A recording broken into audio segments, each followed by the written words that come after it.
சிவாய நம. மதுராபதி. மதுராபதினா மதுரை மாநகரின் காவல் தெய்வமாகும். காவல் தெய்வம் என்றால் அந்த ஊரையும் அந்த ஊர் மக்களையும் காப்பது அந்த காவல் தெய்வத்தின் கடமையாகும்.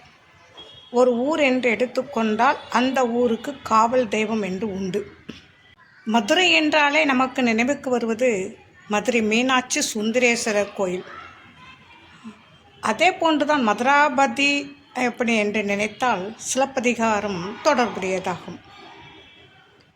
மதுரை மாநகரில் பிழைப்பை தேடி வந்த கோவலன் இறந்துபட்ட செய்தி கேட்டு கண்ணகி ஆவேசத்துடன் தன் கையில் காற்சிலம்பை எடுத்துக்கொண்டு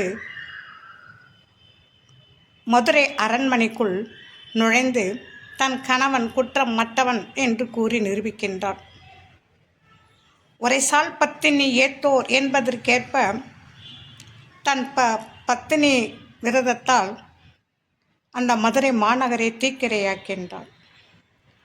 மதுரை அரண்மனை விட்டு வெளியே வரும்போது கண்ணகியின் எதிரில் மதுராபதி தெய்வம் தோன்றி ஊழ்வினை உறுத்து வந்து ஊட்டும். அதாவது கோவலனுடைய ஊழ்வினை பயனால் அவன் இறந்தான் என்று கூறி கண்ணகியின் மனதை சாந்தப்படுத்துகின்றார். உரை: அரசியல் பிழைத்தோர்க்கு அறம் கூற்றாகும் என்ற வாக்கின்படி தான் தவறான தீர்ப்பு வழங்கிவிட்டோமே, யானோ கல்வன் என்று மனதளவில் வெம்பி அதிர்ச்சியில் மன்னன் உயிர் துறக்கின்றார். இதோடு சிலப்பதிகாரம் முடிந்து விடவில்லை.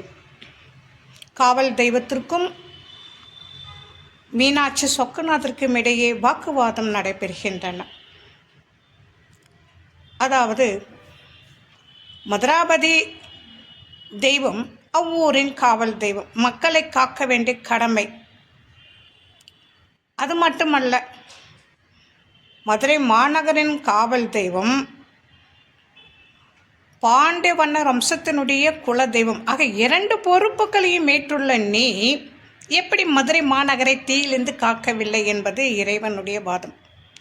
அதற்கு மதுராபதி தெய்வம், கண்ணகி அரண்மனைக்குள் வரும்போது சாதாரண மானிட பெண்ணாக தான் இருந்தார்.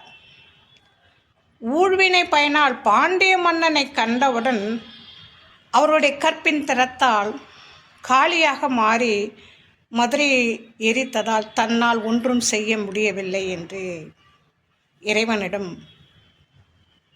வாக்குறுதி செய்கின்றார். சரி, அதாவது பாண்டிய மன்னன் கடமை தவறியதாலும்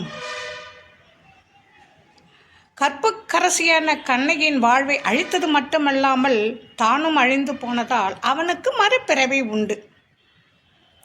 பல பிறப்புகளுக்கு பிறகு அவன் காளி கோயில் கட்டுவான். அக்காலம் வரும் வரை நீ தங்குவதற்கு கோயில் இல்லாமல், குடியிருக்க கோயில் இல்லாமல் மதுரை மீனாட்சி அம்மன் மேற்கு கோபுரத்தில் துயில் கொள்வாய் என்று இறைவன் கட்டளையிடுகின்றார். பின்னர் சாப நிவர்த்தியாக போகர் தவம் செய்த இடத்தில் மதுராபதி தெய்வம் அருவமாக காட்சி தருகின்றார். இந்நிகழ்ச்சியின் மூலம் நம்ம என்ன தெரிஞ்சுக்கணும்னு கேட்டால்,